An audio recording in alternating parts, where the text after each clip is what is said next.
I spent a few hours running the entire slate through my filtering system, and right now you can see only 3 picks that survived sitting here on the left. So 3 spots, that's it. I'm going to walk you through each one, break down exactly why it stayed, and then I will open the players. Because the name doesn't matter at the start, this is the only thing that matters is whether the price still makes sense of what's actually happening underneath. Most of the board doesn't pass that, and what's on the left, this is where just 3 situations whereas the number are still slightly behind the profile. So that's what we are working with. Okay, our first card. This one is about chasing a big payout. This is where I want confirmation. When I look at this profile, I'm not searching for one strong stat. I'm looking for alignment, the type of contact, the frequency of that contact, and the way it translates into actual damage. So here is everything is pointing in the same direction. This is not a player who occasionally runs into one. This is a player who is consistently creating the kind of contact that leads to home runs. So that's very important difference, because once the model stops treating something like variance, the probability changes.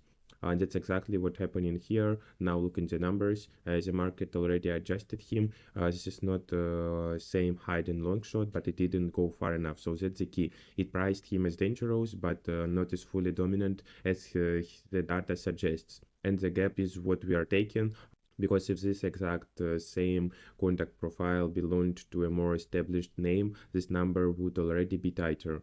You wouldn't be getting this price, so the edge here is not obvious. It's not this line is broken, it's that the line is slightly behind where it should be. And that's usually where the cleanest spots are. You don't need a miracle outcome, you don't need perfect timings, you just need the number to be a little bit too high for what the player actually is right now. So that's enough. And that's why this one stayed.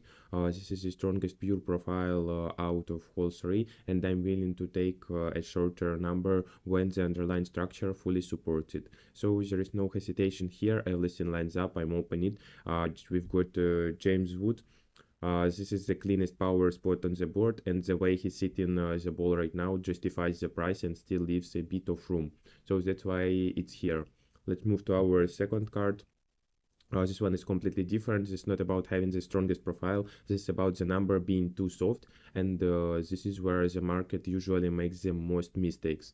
Because it doesn't aggressively move players in this range unless something forces it. You end up with situations where the profile is clearly above average, but the price doesn't reflect that yet. So that's what this is. And when I look at this one, I don't see anything extreme. I don't see the same raw power as the first card, but I see stability, I see repeatable contact, I see profiles that produces enough damage consistently to be priced higher than where it is. And the number is still sitting in that middle zone, so that's where value becomes easier to take. Because you don't need everything to be perfect, you don't need some massive swing, you just need the player to outperform what the line expects. So and when the line is too soft, that becomes much more achievable. That's why I like this type of spot. It's not flashy, but it's efficient. And over time, this is exactly the kind of pricing gap that keeps showing up. If this player had one more big performance or slightly more public attention, this number would be moved immediately. But right now it hasn't, and that's the real opportunity. You're not paying for the full version of the profile yet. You're getting a discount, so that's the entire bet. If you are watching this and this usually makes sense to you, subscribe, because this is exact same process every day, same filter, same structure, only the numbers that still hold up after everything else gets removed. We've got Harris here. This is the soft price. The profile is stronger than where the market has him. So, and this is enough. Let's move to our next card. This one is least comfortable, and that's exactly why it stayed.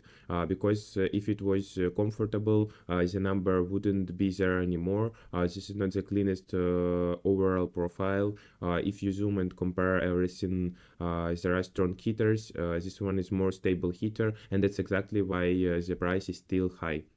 But it's not what actually matters here, because the market doesn't react instantly, it reacts with delay. And when something shifts underneath, the number lags behind. So that's the only window you get, and that's what this is. The recent contact has changed. The way the ball is coming off the hit is different, and it's happening often enough now that it's not, but the market is still pricing the older version of the players, so the number stays high. That's the entire edge, and this is not about safety, this is about consistency. So this is about catching the moment before the adjustment, and because once the adjustment happens, the price disappears, and then there is nothing left.